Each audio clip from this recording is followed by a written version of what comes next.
সবাইকে RW এর জন্য পক্ষ থেকে শুভেচ্ছা এবং স্বাগতম। আজ আমরা নবম দশম শ্রেণীর অধ্যায় 4 কাজ, ক্ষমতা ও শক্তি নিয়ে আলোচনা করব।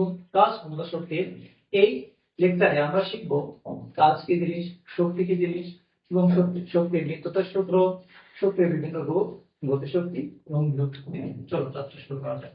আচ্ছা, শুরুতেই আমরা কাজ নিয়ে আলোচনা করি। কাজ কি জিনিস?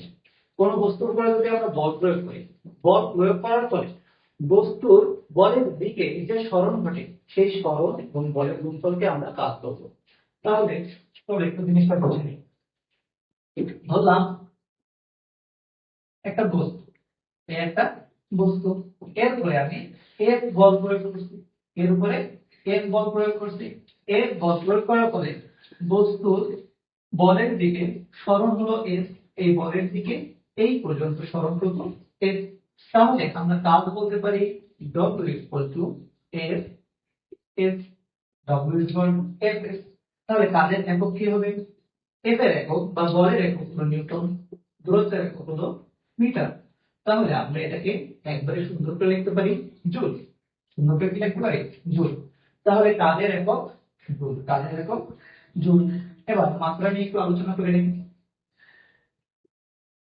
তাহলে কাজের মাত্রা কি হবে? আচ্ছা, আমরা জানি W equal to F F F সমান আবার আমরা জানি M A into S। আচ্ছা, M এর মাত্রা বা M, ত্বরণের মাত্রা হলো L T ইনভার্স 2, আর F এর মাত্রা হলো L। তাহলে এটাকে থার্ড ব্র্যাকেট দিয়ে আমরা মাত্রা লিখতে পারি। ঠিক আছে, এখন আমরা শিখবো শক্তি নিয়ে। শক্তি কি জিনিস? কাজ করার সামর্থ্যকে শক্তি বলে, কাজ করার সামর্থ্যকে শক্তি বলে। এবং শক্তির নিত্যতার সূত্র তাহলে কি হতে পারে? শক্তির নিত্যতার সূত্র হলো শক্তির সৃষ্টি এবং ধ্বংস নাই। শক্তির সৃষ্টি এবং ধ্বংস নাই। শক্তিকে আমরা এক রূপ থেকে অন্য রূপে পরিবর্তন করতে পারি। শক্তির এক রূপ থেকে অন্য রূপে পরিবর্তন করতে পারবো, কিন্তু একে সৃষ্টিও করতে পারবো না এবং ধ্বংসও করতে পারবো না। আর কোন আবদ্ধ সিস্টেম মোট শক্তি সব সময় ধ্রুব থাকবে, মোট শক্তির কোনো রকম পরিবর্তন হবে না। এবার শক্তির বিভিন্ন রূপ, আমরা শক্তির বিভিন্ন রূপ সম্পর্কে জানি। আমরা বৈদ্যুতিক শক্তি জানি। বৈদ্যুতিক শক্তি থেকে আমরা যখন কোনো বাতি জ্বালাই, তাহলে কি হবে বলতো? সেখানে আলোক শক্তি উৎপাদন হবে এবং তাপ শক্তিও উৎপন্ন হবে। আবার যদি কোনো ফ্যান চালাই, তাহলে কি হবে বলতো? সেখানে আমার বৈদ্যুতিক শক্তিকে যান্ত্রিক শক্তিতে রূপান্তর করব এবং সাথে কিছুটা তাপ শক্তি আবার উৎপন্ন হবে। তাহলে আর শক্তির মধ্যে সবচেয়ে গুরুত্বপূর্ণ টপিক বা এই অধ্যায়ের জন্য সবচেয়ে গুরুত্বপূর্ণ টপিক হলো যান্ত্রিক শক্তি। যান্ত্রিক শক্তি। আচ্ছা, যান্ত্রিক শক্তিকে আবার দুই ভাগে ভাগ করা হয়। এক হলো গতিশক্তি, দুই হলো বিভব।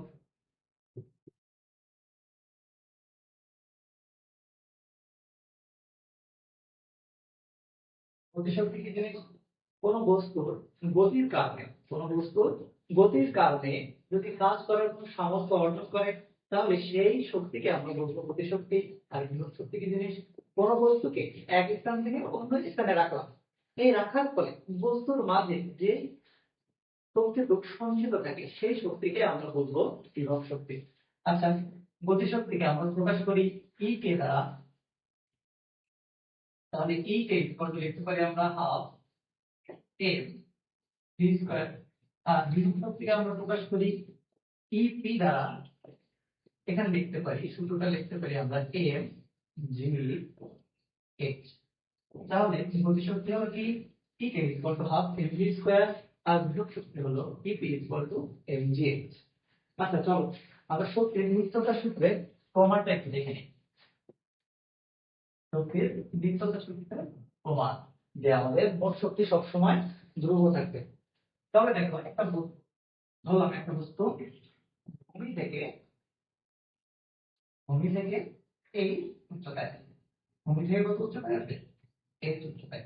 এটা হলো হচ্ছে ওকে।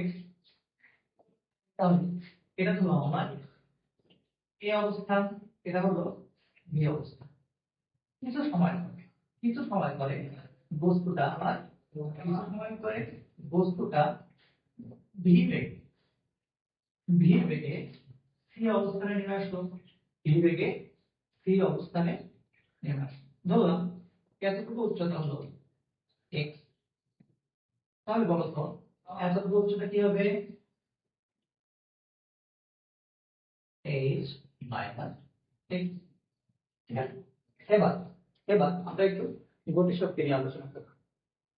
দেখো, গতিশক্তির ক্ষেত্রে আমরা উচ্চতাটা কিভাবে লিখব এবং বিভব শক্তির ক্ষেত্রে উচ্চতাটা কিভাবে লিখব। তাহলে গতির কারণে যে শক্তিটা আমরা অর্জন করব সেটাই কি গতিশক্তি। তাহলে দেখো তো, এই বস্তুটা যখন উপর থেকে পড়তেছে তখনই তো বেগ হচ্ছে। তাহলে আমরা গতিশক্তি সবসময় মেজারমেন্ট করবো কিভাবে? যখন কোনো বস্তু পড়তেছে বা যখন কোনো বস্তুর গতি গতির জন্য যে গুরুত্বটা অতিক্রম করে সেটাই আমরা ধরবো গতিশক্তির ক্ষেত্রে উচ্চতা। তাহলে দেখো তো, এই বস্তুটা উপর থেকে পড়ছে, তাহলে কত দূর দূরত্ব অতিক্রম করছে? x দূরত্ব অতিক্রম। এবার বিভব শক্তির ক্ষেত্রে উচ্চতাটা দেখো। বিভব শক্তি মানে কি? কোন বস্তুকে আমি নিলাম, ধরলাম এটা একটা বস্তু, এই বস্তুকে নিলাম, নিয়ে এটাকে একটু অন্য জায়গায় রাখছি, জাস্ট অন্য জায়গায় রাখছি। তাহলে এই বস্তুর মাঝে যে শক্তিটা সঞ্চিত থাকে সেই শক্তিকে বলি আমরা কি? বিভব শক্তি। তাহলে বিভব শক্তির ক্ষেত্রে উচ্চতা সবসময় ধরবো আমরা ভূমি থেকে কতটুকু উচ্চতায়, আর গতিশক্তির ক্ষেত্রে সে কত দূর দূরত্ব অতিক্রম করে, এই জিনিসটা আমরা একটু মাথায় রাখবো। চলো, তাহলে এই বিন্দুর ক্ষেত্রে আমরা প্রথমে গতিশক্তি মেজারমেন্ট করি। আচ্ছা, বলতো এই এ বিন্দু, এটা হলো এ বিন্দু। আচ্ছা, দেখুন এ বিন্দুতে বস্তুটা স্থির, বস্তুর কোনো বেগ নাই। এ বিন্দুতে বস্তুটার কোনো বেগ নাই, এখানে আমরা ধরলাম v 0। আচ্ছা, তাহলে গতিশক্তি কিভাবে বলতো? এটাকে যদি আমরা ধরি ই কে আর ব্র্যাকেটে দেবো এ বিন্দুর জন্য। আচ্ছা, তাহলে দেখো হাফ এম ভি স্কয়ার। আচ্ছা, বলো তো এ বিন্দুতে কোনো বেগ আছে? এ বিন্দুতে কোনো বেগ নাই, তাহলে ভি ইকুয়াল টু 0। তাহলে এ বিন্দুর জন্য গতিশক্তি হবে কত? 0। এবার বিভব শক্তি। আচ্ছা, বিভব শক্তি কি বলেছি বলতো? ভূমি থেকে সে কত দূর উচ্চতায় আছে, ভূমি থেকে বস্তুটা কত দূর উচ্চতায় আছে, এটাই হলো বিভব ক্ষেত্রে উচ্চতা। তাহলে আমরা লিখি ইপি ইকুয়াল টু এ বিন্দুর জন্য, তাহলে ইপি এ ইকুয়াল টু কি হবে? M G. এবার উচ্চতাটা কি হবে? উচ্চতা হবে ভূমি থেকে বস্তুটা কোথায় আছে, ভূমি থেকে বস্তুটা এই কোথায় আছে, তাহলে এটা লিখলাম আমরা x। আচ্ছা, তাহলে মোট শক্তি কত হবে? মোট শক্তি যদি ই হয় তাহলে এ বিন্দুর জন্য ই এ, তাহলে বলো তো গতি শক্তি কত? গতি শক্তি 0। আর বিভব শক্তি কত? M G X. মোট শক্তি কত? M G X. এবার হলো বি বিন্দুর জন্য। আচ্ছা, বি বিন্দু না সরি সি বিন্দুর জন্য। এবার সি বিন্দুর ক্ষেত্রে এই সি বিন্দুর ক্ষেত্রে চলো আমরা গতিশক্তি নির্ণয় করে ফেলি। আচ্ছা, দেখো তো এখানে আমরা লিখতে পারি না V equal V square equal U square plus 2 G. দেখো, পড়ন্ত বস্তুর ক্ষেত্রে আমরা ত্বরণটা কি দিয়ে হিসাব করব? জি দ্বারা। আর উচ্চতা আমার এই উচ্চতা নির্ণয় করতে হবে। দেখো তো এই বস্তুটা কতটুকু দূরত্ব অতিক্রম করছে? x দূরত্ব। তাহলে এখানে আমরা x এর পরিবর্তে কি বসাবো? x বসাবো। x এর পরিবর্তে কি বসাবো? x বসাবো। আচ্ছা, বলো তো বস্তুর আদিবেগ ছিল? বস্তুর আদিবেগ ছিল না, তাহলে এটা হবে 0। আর এটা 2 জি x। তাহলে বলতো ভি স্কয়ার সমান কি হবে? 2gx। তাহলে আমার গতিশক্তি কত হবে? গতিশক্তি ই কে সি বিন্দুর জন্য তাহলে কি হবে বলতো? Half M V square. তাহলে হাফ এম ভি স্কয়ার মানে কি? 2gx। 2 2 কাটা, তাহলে থাকছে কি বলতো? M GH। ওকে, এবার এবার আমরা একটু এই বিন্দুর জন্য বিভব শক্তিটা বের করে নিই। বলতো এই বস্তুটা এই বস্তুটা মাটি থেকে কত দূর উচ্চতায় আছে? মাটি থেকে 8 মাইনাস x উচ্চতায় আছে। তাহলে আমরা বিভব শক্তির ক্ষেত্রে লিখবো P কোন বিন্দু? P বিন্দু। আচ্ছা, তাহলে এখানে লিখবো যে m g, এবার বলো উচ্চতাটা কত? উচ্চতা হলো x minus x, x minus x। ওকে, তাহলে এটা একটু গুণ করে দেই। m g এর সাথে গুণ করলে হবে a মাইনাস m j। ওকে, তাহলে দেখো তো মোট শক্তি P বিন্দুর জন্য মোট শক্তি কত হবে? E C ইকুয়াল টু এই যে গতিশক্তি লিখলাম mg, আর এটা হলো কি আমার বিভব শক্তি। তাহলে বিভব শক্তি কত হবে? m j minus m j। ওকে, তাহলে এই অংশ বাদ, তাহলে থাকবে কি শুধু m j m j। আচ্ছা, এবার আমরা সর্বশেষ বিন্দু অর্থাৎ বি বিন্দুর জন্য গতিশক্তি এবং বিভব শক্তি এবং মোট শক্তি নির্ণয় করব। চলো শুরু করা যাক। দেখো, আচ্ছা এখানে শুরু বি বিন্দু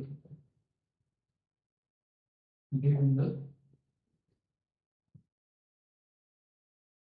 তাহলে দেখো তো প্রথমে আমরা ই কে বের করে নেই। ই কে বি বিন্দুর জন্য।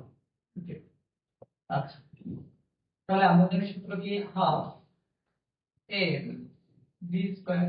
আচ্ছা, এবার ভি স্কয়ারের মানটা একটু বের করে নিই। তাহলে V square equal to U square plus 2v।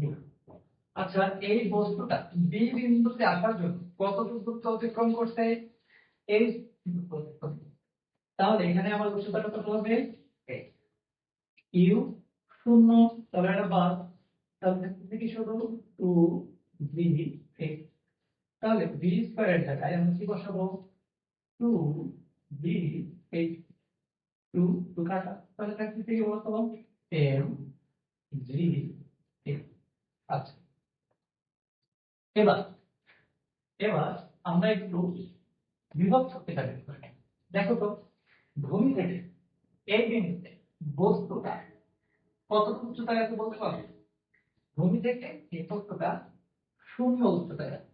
শূন্য উচ্চতা, তখন এই চিত্রটা কত হবে? শূন্য, তাহলে একবারে মাটির সাথে লেগে আছে। আচ্ছা, তাহলে এখানে আমরা লিখতে পারি ই পি বি বিন্দু এম জি, এই যে মান কত এখানে বলতো? শূন্য, তাহলে শূন্য বসিয়ে দাও। তাহলে এটা বলে কত হবে? শূন্য হবে। তাহলে এখানে আমরা গতিশক্তি পাইলাম mg আর বিভব শক্তি পাইলাম। তাহলে মোট শক্তি বি বিন্দুর জন্য মোট শক্তি কত হবে? প্রথমে গতিশক্তি লিখে নেই, তারপরে যোগ বিভব শক্তি। তাহলে কত হবে? m g। এখন দেখো তো, দেখো আমাদের বি বিন্দুর জন্য মোট শক্তি, এ বিন্দুর জন্য মোট শক্তি এবং সি বিন্দুর জন্য মোট শক্তি, এই তিনটা শক্তি সমান। দেখো তো, এখানে আমরা এ বিন্দুর জন্য মোট শক্তি কত পাইছি? mg। সি বিন্দুর জন্য কত পাইছি? mg। এবং বি বিন্দুর জন্য কত পাইছি? mg। তাহলে আমরা লিখতে পারি না E A equal to E B equal to E B. ওই যে নিত্যতা সূত্র আমরা পড়েছিলাম যে শক্তির কোনো সৃষ্টি এবং ধ্বংস নাই, এটি একটি শক্তি থেকে একটি রূপ থেকে অন্য রূপে পরিবর্তন হতে পারে এবং মোট শক্তি সর্বদা ধ্রুব থাকে। মোট শক্তি সর্বদা ধ্রুব থাকে। দেখো তো, তাহলে লিখেছিলাম, তাহলে বলে শক্তির নিত্যতা সূত্র প্রমাণ হয়ে গেল। তাহলে আজ এ পর্যন্ত।